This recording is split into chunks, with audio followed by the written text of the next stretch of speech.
Hello, everyone, and welcome to the CMA webinar series. I'm Mike Wilkening, Communications Manager here at ARC, and I'll be your host for today's webinar, Act on What Shoppers Do, hosted by our friends at SymphonyAI. What shoppers do. Those three words are why we're all here today. It's our expertise in understanding what shoppers do a little bit better than the person next to us that has gotten us our jobs. The trouble is, what shoppers say doesn't always quite tie to what they do. To paraphrase Nina Simone, they just are souls whose intentions are good, and oh Lord, if we let them be misunderstood, we're in trouble. So how do we truly and consistently understand shoppers? Not just once or twice by chance, but always by structure. Now, we can rely solely on traditional methods and hope we get to the answer, but what we really need are timely, reliable insights that reflect how shoppers are actually going about their business. This brings us to our topic today. In our webinar, you're going to discover how to turn real shopper behavior into actionable strategies to drive immediate impact.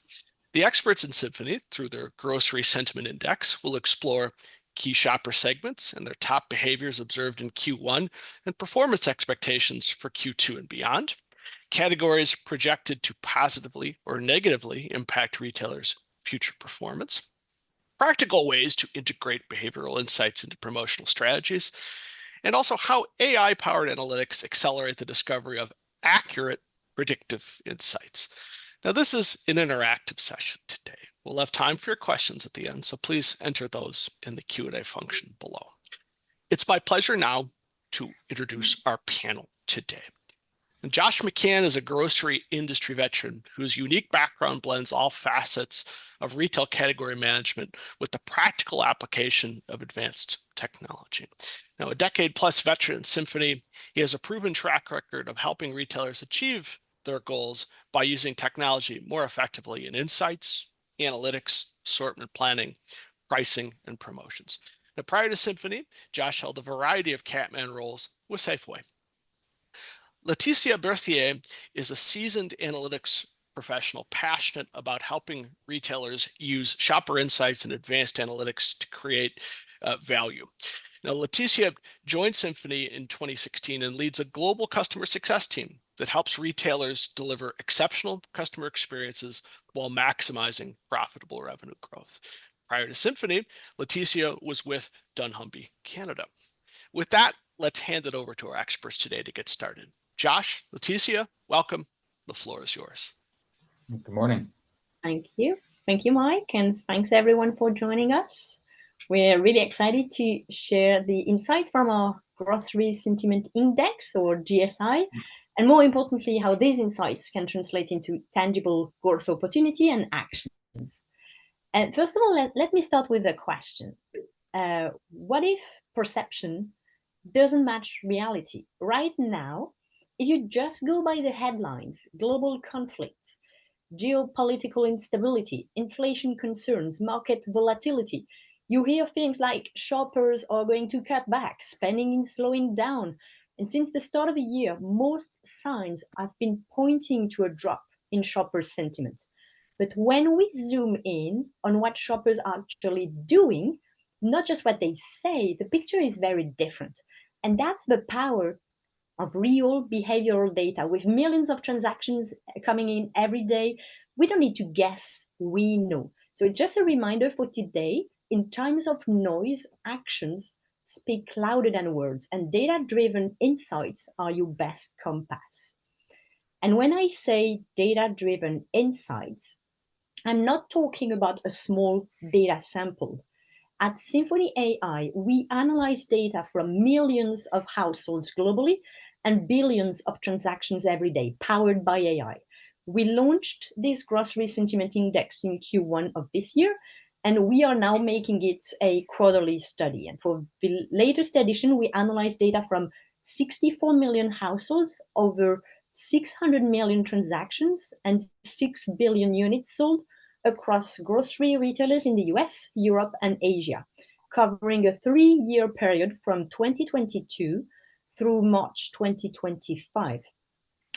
And to give you an idea in terms of the methodology we use to explain a little bit what our grocery sentiment index is, well, you can think of it like a pulse check on how people are shopping today, but with a predictive twist.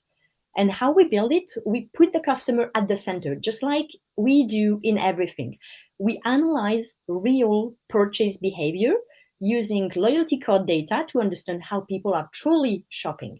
It gives us a clear view of what's happening now, and it's also forward looking. Because thanks to our proprietary AI models, we can spot emerging trends early, understand top sales drivers, and predict the trajectory of the next quarter. And the score that we calculate is built using a scale that goes from 0 to 100. And to keep it simple, we break it down into 5 sentiment levels, ranging from very poor to very good. You can think of it like this. On the left, you've got unhappy shoppers. They are cutting back, switching brands, walking away. In the middle, things are stable, but not great. And as we move right, sentiment improves. Shoppers are more engaged. They are spending more. They are feeling loyal. So this gives you a quick visual way to understand how the shopper base is feeling and where things are heading.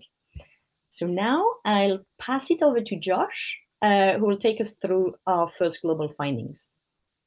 Thanks, Laetitia. Yeah, good morning, everybody. So as Laetitia shared, we've taken some time to understand it and start to measure this real behavior. And I want to start by kind of taking a very 60,000-foot approach and understanding how this GSI has looked over the last 3 years at a global level.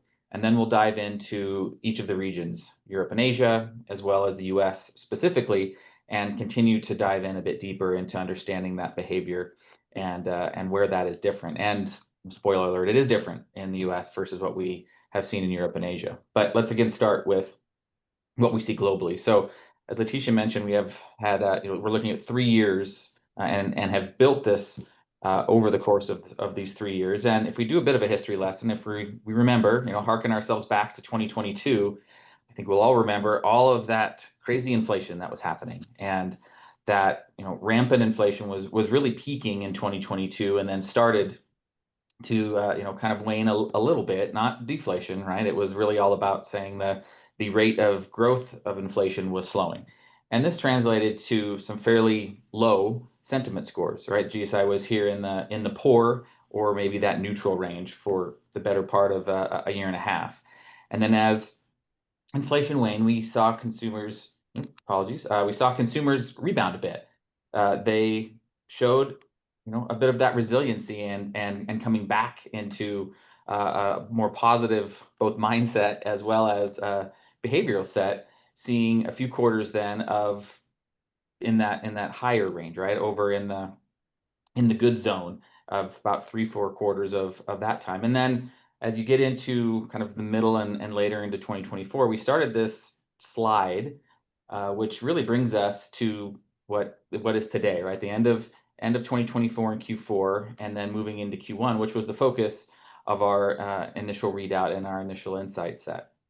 So we're going to focus primarily on these time periods and what happened between Q4 moving into Q1, when globally we saw that kind of bottoming out and the sentiment index staying near the bottom of that neutral range. But let's now double click in and see how the two regions differ, because they do. So again, let's focus upon those last 2 quarters. So in Q4, the sentiment index was actually very, very close, right around 40, 43, right, between the two regions. But that's where things really changed. We saw Europe and Asia continue with that slide, going down into the poor range, down to 35 from a score standpoint, again down into that area where consumers are definitely voting and telling us with their behavior that they're impacted and they're not pleased, if you will. Where surprisingly in the US, we saw quite a rebound, going from a score of 40 all the way up to 54, which is on the top end of that neutral range. Pretty significant increase or change over the course of 1 quarter.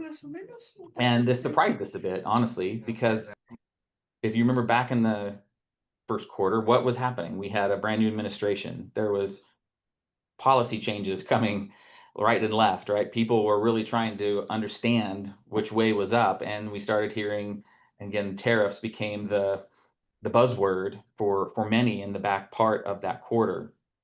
So if you think of probably all of what you read and hearing about what customer sentiment was from more, psychological type studies, you were hearing negative trends. And when we see this being very, very different, where US consumers in this example were reacting very differently, it points to the power of that, what we will call the say-do ratio, what consumers are saying being very different than what they do, which really brings us to why using these two things collectively can become so powerful. So we want to take a few minutes now to dive into each region more specifically and share some of the drivers and the insights, category parts of the store that were contributing to these changing sentiments, because that's what leads to action, and that's why we're here today. So I'm going to hand back to Laetitia quickly, and she's going to go through Europe and Asia, and then I'll come back and speak about the US.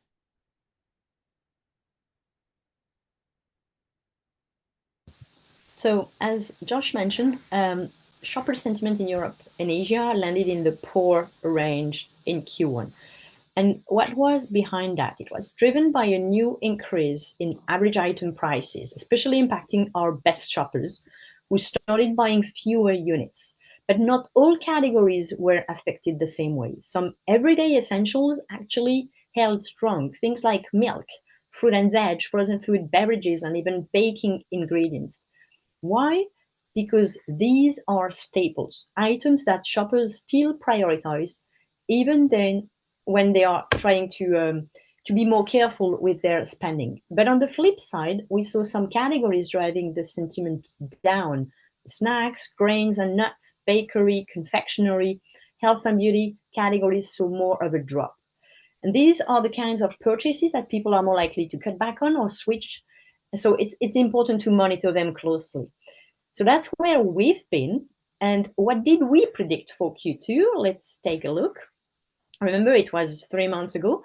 And 3 months ago, we made a bold call. Our predictive models had forecast an improvement in shopper sentiment across Europe and Asia in Q2, with a shift out of the poor zone into more neutral territory. It was a bit cheeky. We were a bit alone in forecasting an upward trend while most of us were still sounding the alarm. But here's the thing, and the data doesn't lie. And let me share a little secret. The early Q2 results are now confirming exactly what we predicted. Our AI-powered models anticipated a rebound in customer engagement, and sure enough, it's now trending in the right direction. So we are proud, not just because we got it right, but because it shows what's possible when you trust the data, not the noise. And now, how do we turn this, those insights into action? In Europe and Asia, one of the key insights was around price sensitivity, the average prices increasing, loyal shoppers feeling the impact most. So first and foremost, first recommendation is for retailers to focus on value perception. That's the moment to review the competitive price position, particularly on the SKUs that matter the most to the loyal and to the price-sensitive shoppers. But pricing alone isn't enough. Visibility is also key. So using shelf talkers, digital banners, or even bold messagings like Smart Buy or Shopper's Choice to really reinforce that sense of value at the shelf. On the CPG side, it's the time to be selective, let's say, with price increases. If the demand is soft, or if you are in more emotional or indulgent categories like bakery or confectionery, think twice before passing through more cost.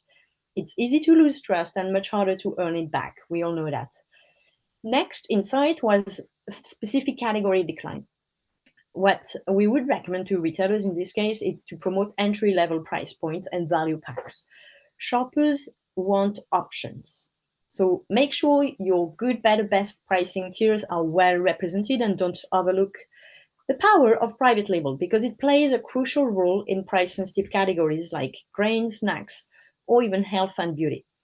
For CPGs, support value with promotions. Short-term offers can help lift demand where volume has dropped, and you can consider launching or emphasizing formats that better signal value, like pantry packs or shareable sizes. And then the third insight was about loyalty being at risk. So in that case, use loyalty data.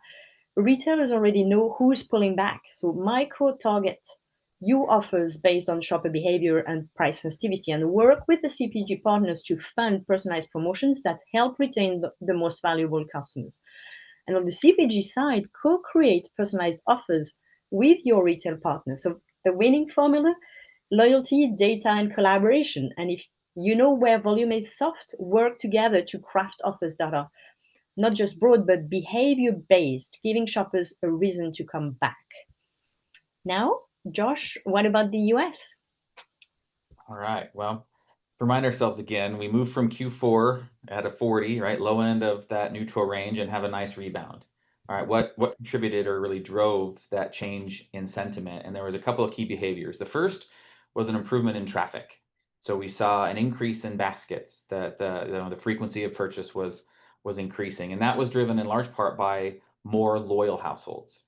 So again, if you go back to understand what was happening in Q1, I think consumers were feeling the effects of a lot of what was going on in the marketplace, but they were turning to the retail industry, right? Turning to grocery as a place to help maybe offset some of that concern, and maybe for a place of comfort. So we can talk a little bit more late in the coming minutes about how this industry is an interesting one, and probably a great one to be in because of the consumer's willingness and desire to really turn to us in times of need. And then the last piece from a behavioral standpoint was key item velocity. So we saw those key items that were driving the trips, right? That were driving loyal customer behavior. All three of those things together were the key contributors to some of that positive sentiment improvement. From an item standpoint, we saw, or category standpoint, we saw a few drivers specifically around proteins. We saw fish, seafood, meat, and poultry all reacting very positively and seeing those things pushing forward. And then a number of staple categories, similar to what you maybe saw in Europe, that were driving positive: frozen foods, meats, coffee, tea, and beverage. All these things as well. I do think that there could have been a bit of a stock-up effect if people were anticipating coming cost increases. These are categories where you can potentially stock up a bit, and that might have contributed to consumers' purchase behavior in this quarter.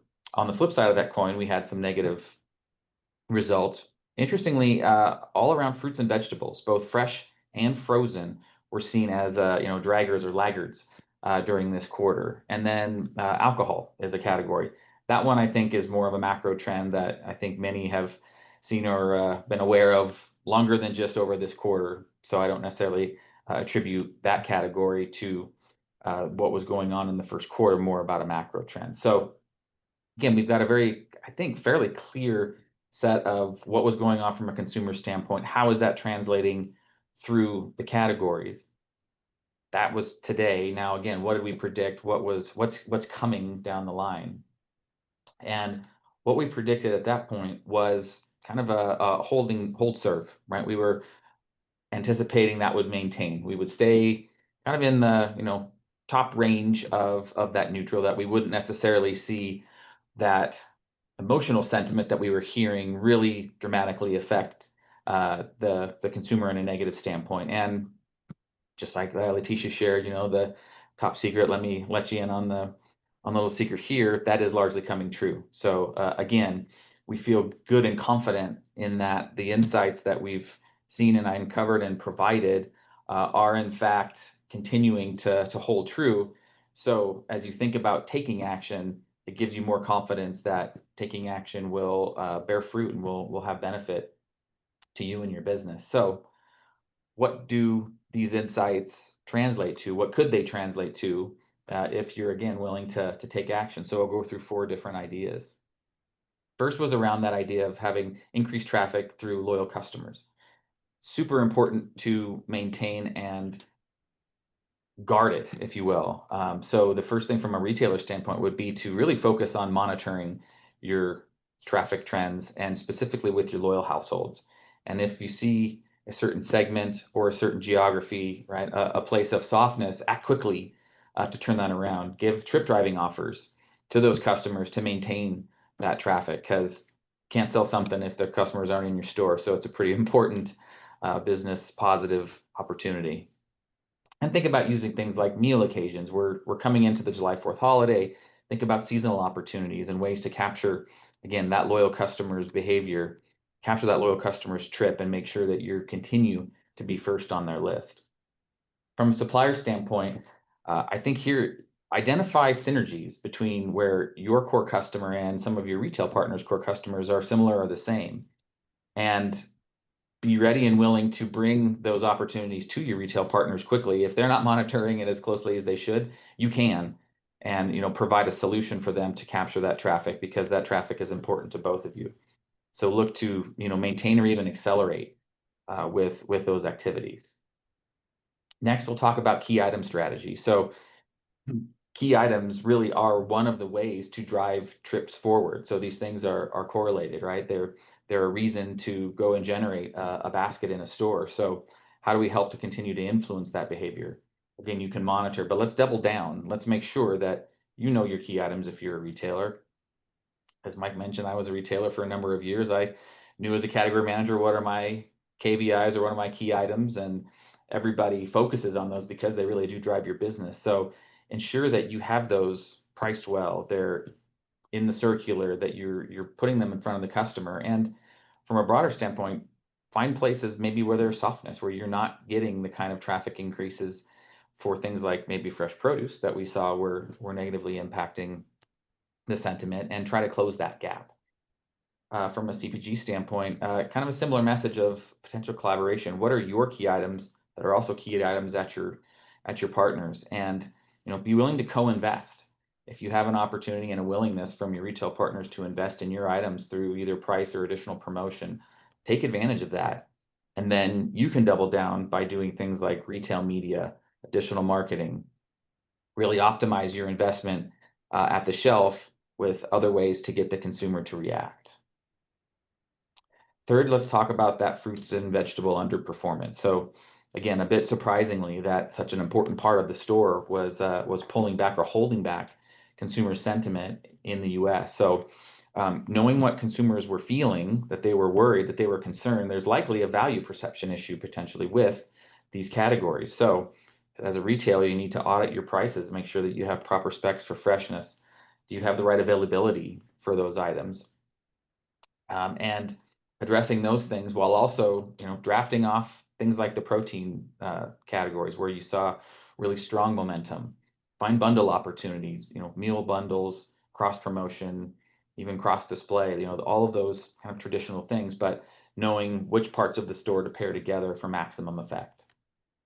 And then from a CPG standpoint, if you have brands in those categories, again, you can be a leader in those places with your retail partners to dive into and address some of the shortfalls that we're seeing. So recommend and ask for secondary displays, bring opportunities for cross promotion and bundles, because they should be, willing, your partner should be willing to address those areas of softness, and find ways to improve basket size.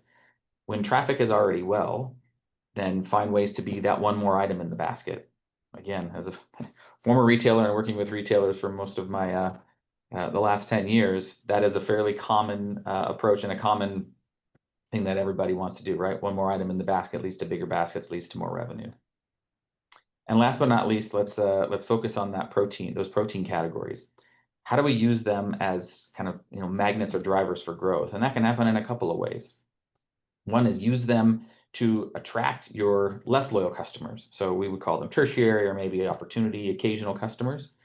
Use those categories for specific targeting opportunities, either through promotions or even retail media.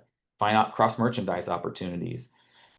Meat and seafood, they have a special effect to them in store, right? Whereas as a CPG, you can create some theater in these areas, right? You can go into a store on the 4th of July. Again, you're going to have a whole lot going on with the protein categories and the meat categories. So how do you plug into that as a supplier partner to find complementary items that you can use to help to grow that basket? Use, item affinity, basket affinity. These are all customer driven and proven tactics that you can employ to identify the right things to put next to one another, because consumers want to purchase them if you give them that opportunity. So again, not an exhaustive list by any means, but hopefully a great illustrative list of 4 pretty clear ways that you can take customer-driven insights, right, sentiment-driven insights, and the specific areas that we've highlighted here to hopefully drive some great business benefit for you and your brands or your store. So, kind of wrap this up in a bit of a bow. We set out with the GSI, with the Grocery Sentiment Index, to help to bring a what do shoppers do into the marketplace and become very complementary, we think, as to what consumers say, because they don't necessarily always match. And that's really where I think some of the power can come in utilizing things together. But you have to act. And that's really, I think, the key point here is unwillingness to act means you won't generate any value. And if your competitors are acting, then you may be left behind. So hopefully we've given you comfort, confidence, and some ideas of how to use those drivers of consumer sentiment to accelerate a trend or turn around a negative trend. I think you have to be willing to be nimble, right? Be willing to be a bit creative in planning your actions. Nothing is ever 100% sure. Nothing is, ever completely. Nothing's going to be, a completely black and white. So again, you have to be willing to take a bit of a chance and a risk. But when you add customer data to all of the other elements there, you can act with confidence. And again, I mentioned at the outset that I do think we're in a pretty unique industry, and one that I've enjoyed over my career, that consumers really do rely upon us, both in times of need. We've seen that in COVID. We've seen that in the times of inflation. We've seen that now. But they also come to the grocery industry in times of prosperity. Maybe they come to us differently, but understanding how those customers act and how they're coming to us allows us to maximize that sentiment and be able to meet them where they are. So we'll wrap up there, and a quick plug. We will be sharing our Q2 sentiment index results in kind of the end of July. So look forward to hopefully seeing many or most of you when we share that in about a month from now. So we'll stop and hand it back to Mike, I think, and see if there's any questions. Josh, Laetitia, that was great, and a lot of eye-opening sort of things. One of the ones that stood out to me was sort of the mixed signals that we are seeing, particularly in produce, right? Because again, what has been said, and again, that it's something where it can drive demand. It's something that people want, but consumer sentiment was kind of saying something else altogether here. Interesting times, right? All the more reason why I think you've got to double click into these things sometimes. So one of the reasons why this was so fascinating today. So one thing I wanted to ask is, again, as questions given, certainly do enter those in the Q&A function. I'm always someone that wants to kind of see if I can get a sneak peek at something. So any early insights from the next grocery sentiment index that you can share, kind of things that have bubbled up that have kind of piqued your interest thus far? So our interim look did, again, as we shared, kind of confirm the directionality of the index. We've not dove into specific behaviors or actualizing those behaviors. I mean, I can tell you, when we looked at the US and we were looking at the predictions, the behavior that we believed was going to kind of help to maintain in the US was, but still be different, was units per household. So we saw some of the velocity per household likely to improve, but a bit of a pullback in that loyal customer increase. So the fact that the overall index is in fact holding to our prediction makes me feel like that's likely, again, to be the drivers because of our prediction being accurate thus far. So I would anticipate seeing in the US, again, a bit more of an improvement in units per household, but maybe loyal customers pulling back from their key retailers and potentially cross-shopping a bit more. Fascinating stuff, and again, certainly looking forward to seeing the next release of that. You know, one thing we also want to kind of ask on is that given that GSI is relatively new, how have you been able to validate the directional sort of accuracy? And it got into a little bit just now, but what other ways have you been able to validate sort of the directional accuracy of the insights? Tisha, you want me to take that, or you want to go for it? Yeah, I can take this one. Do it. I think it's true that the grocery sentiment index is quite new, but the models behind are built on quite a solid foundation. We trained the GSI using 3 full years of historical data, including billions of transactions, as I mentioned, across millions of households globally. That volume and depth of data allows us to really rigorously train and test the predictive AI models before launching. So while the GSI is relatively new, we've already validated the directional accuracy using internal benchmarks, and the early results from Q2 are proving our forecasts were on point. And from a data science perspective, our models are operating in the 70 to 80% accuracy range, which is considered strong in the world of the predictive analytics. So yes, so we're quite confident, not just because of the math behind the model, but because the real world data is already starting to confirm what we predicted.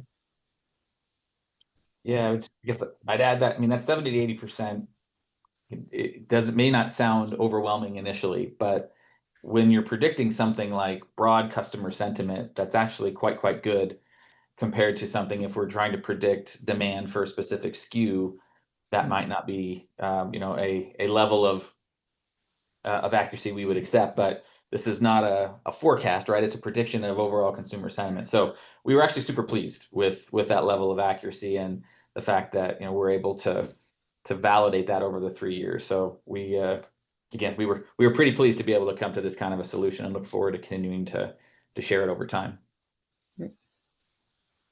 Great stuff. The Q&A is starting to light up like a Christmas tree. So we've got a few we want to get to here. There was a great question in the chat about how gender, if that's reflected at all in terms of your shopping insights, and whether any differences or any trends have been reflected there. That would be super interesting. If we were able to go into this level of detail, unfortunately, we don't have this kind of information. We generally look at the household level, being a blend of different people most of the time. But that would be super interesting. Unfortunately, we have no insight or no difference to announce here. Very good, thank you. Certainly hope that answers that.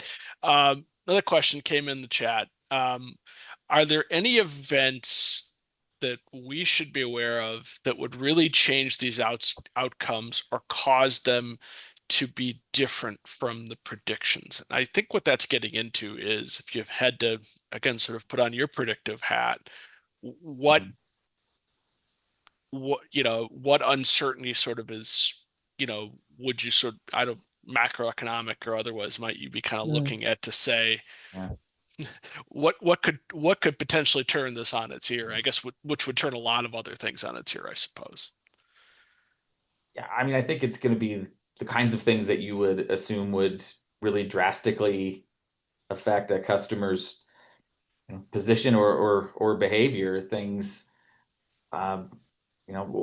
well, I would say you would assume that a brand new administration in the U.S. and all of the policy changes would have affected, and I do think it does.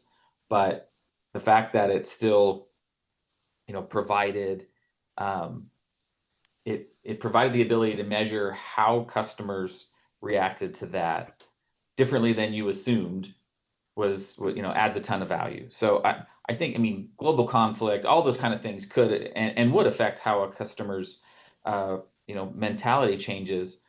But what we see is the timing and the effects of that are not always immediate. So I do think what consumers say and what consumers do, again, we've proven that they're different. And I think what they do sometimes lags what they're saying at times, that it takes a while for their behavior to actually reconcile with how they're feeling at the time. So when a conflict occurs now, we may not see that really translate to their behavior for a number of months. And the fact that we're looking at, across fairly large areas of geography, right, US versus Europe and Asia, then, no single one event is probably likely to significantly influence things that quickly. Great stuff. A couple other things that have come in. So, as we, to our retailer and CPG audience, there's tons of data sets, a lot of different research that they'll sort of bring to the fore as they try to make the best possible decisions. So how would you recommend that retailers and brands incorporate insights, behavior-based insights from the GSI, with the other sources of psychographic research that measure shoppers' feelings? How to mesh that, or how would you suggest that these pieces maybe fit together? Maybe I can take this one. I think. Unless Josh, yeah. No, I said go for it, yeah. Please. I think behavior-based insights and psychographic research are really highly complementary. Psychographic studies are useful for understanding how shoppers feel, their perceptions, their attitude, intentions, or stated intentions. But as we all know, the difference, and we've shown it between what they say, what they do, can be very, very, very, very big. So that's where the more quantitative or insights driven studies like the GSI bring real value. It's really actual shopper behavior, and when a brand study would suggest that shoppers are cutting back on indulgent category, the GSI can confirm whether the basket data supports that, or reveal if they are actually trading down or shifting formats rather than walking away. So we go into much more granular levels. So GSI insights or data-driven insights, you can use them to ground your strategy in reality, while psychographics inputs help you shape messaging, creative, emotional positioning, and together they give you both the why and the what now, in fact. So I think, really they are highly complementary. Josh, anything to add? I think I just echo that the power is when you use them together, right? I think you can confirm and really feel confident in a trend when they point in the same direction, but you can also save yourself from making a less optimal decision when they differ. So I do think it's not an or, it's an and. You really want to leverage them both in concert with one another. Sometimes that makes it a little more complicated, but I really do think the power is in finding the way to merge them together to really support the best decision at the time. So we were, like I said, when we came and thought about creating this, it wasn't like we were trying to replace something. We really just wanted to add validity to consumer behavior and help to again and add additional perspective to it so that our clients and our partners can make even better decisions. Thank you. Another question came in the chat, really, kind of about the nature of the analysis, and can it go further to show trends by region or by state, or kind of even sort of a deeper dive, sort of geographically? Are you able to do that, or how granular can you sort of get there? I would say, we have some agreements with our partners, right, that help provide the data behind this to ensure that we are keeping their data anonymized. Yeah. So we wouldn't, in this example, go below these two regions because of just this idea of releasability.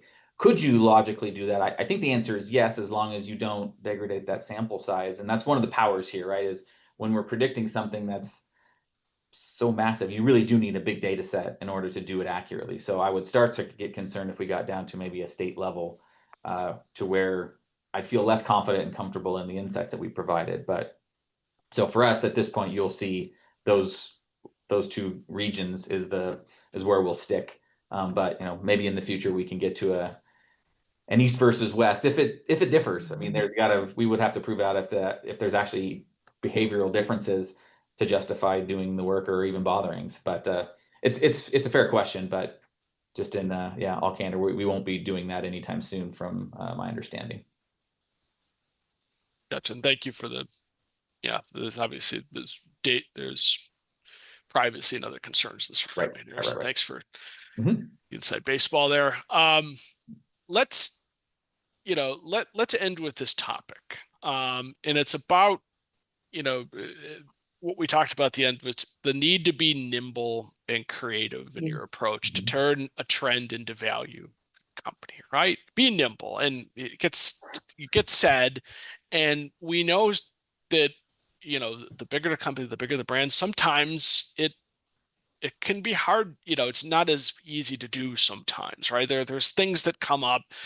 I think we all want to move a little bit quicker than we sometimes do for various reasons. So to that end, can you guys talk through a little bit what you're seeing in terms of best practices when it comes to speed, from uncovering insights, identifying the sales generating, sort of tactics, and again, the execution around that too.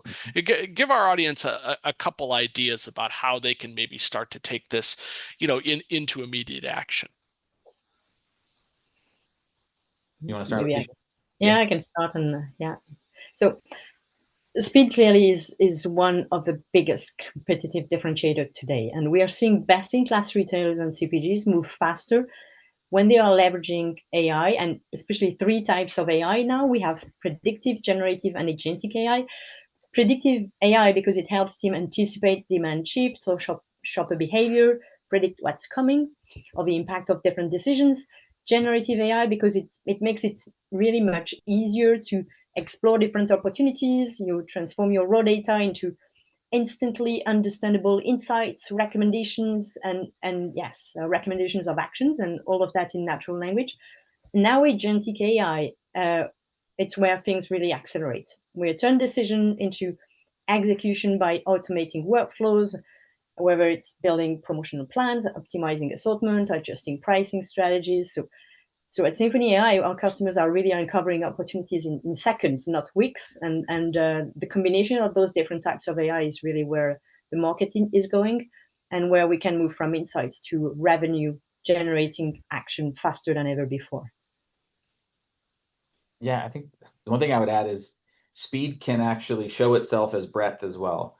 So if you're able to quickly identify trends across a store, you can get to every single category or item in the same amount of time in which you maybe would have done 2 categories by hand in the past. So speed also enables the breadth of your analysis to really uncover those nuggets, because nuggets don't happen on accident, right? You have to work for them, but technology with AI supporting it really becomes the labor, right? You have a team of analysts when you have an AI-driven solution in front of you, as opposed to 2 poor humans working their hands to the bone. So speed is definitely king, and technology and AI becomes the enabler to that success. So obviously we feel pretty strongly about it, considering we work for a company called SymphonyAI, and that's what we do. But we definitely see it coming true with our clients, and they're reaping the rewards.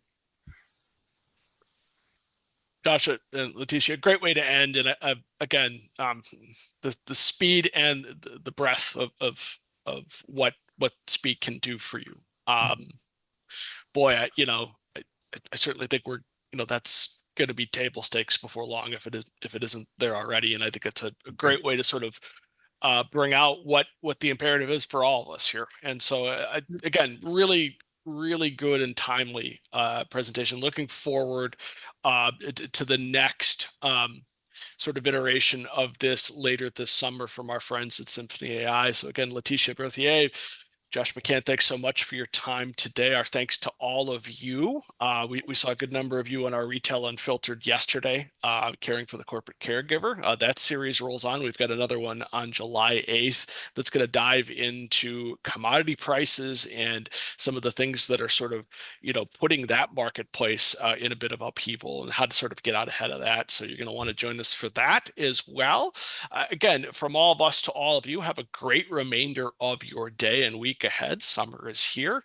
Stay with us at the CMA as we continue to deliver the best sort of retail and CPG programming to sort of help you stay ahead in your business. Have a great day now, and take care. Bye-bye. Thank you. Bye-bye.